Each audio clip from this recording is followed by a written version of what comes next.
রামলাল একজন এমন রাজা যার কাছে ধন সম্পত্তি বিশাল ছিল, কিন্তু সে কখনো আজ পর্যন্ত যুদ্ধও করেনি।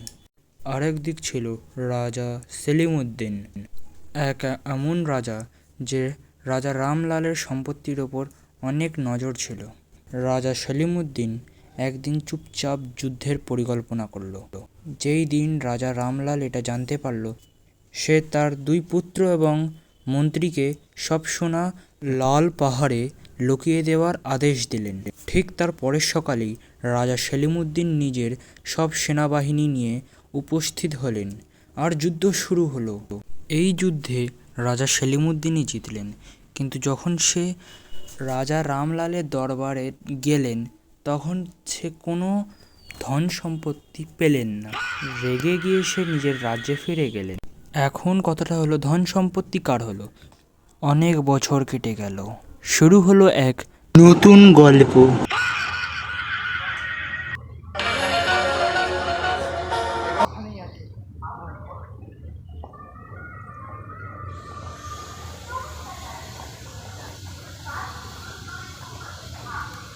এই জায়গাটাতেই খাজানা আছে,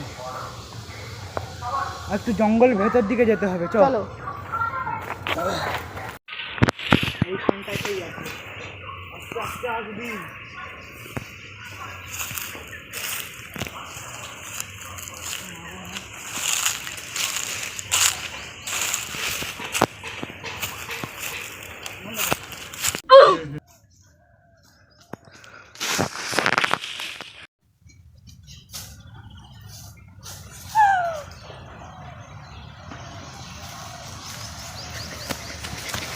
শোন, এই জায়গাটাতেই আছে ওই খাজানা, এই জায়গাটাতেই আছে, এইখানটাতেই খুঁড়তে হবে।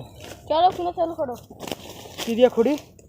তাই তো বড় ফাঁকা বাস। হ্যাঁ চলো। এখানে আমার মনে হচ্ছে কেউ আছে, আমার মনে হচ্ছে এখানে কেউ আছে। এখান থেকে পালিয়ে যাও। না, আমি এখান থেকে খাজাটা না নিয়েই আমি যাব না।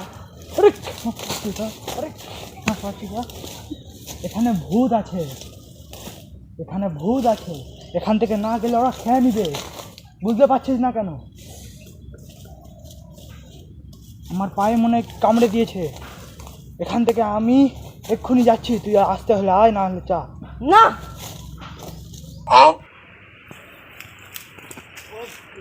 যে ইচ্ছা করুক, আমি আমি পালাই বাবা।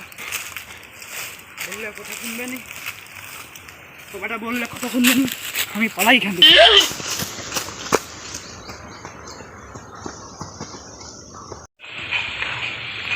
এখান থেকে একটু বসেছি,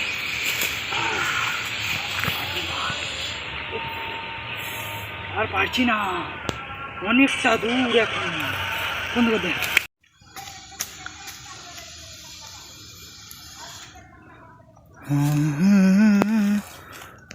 কথা শুনলেই ভালো ছিল।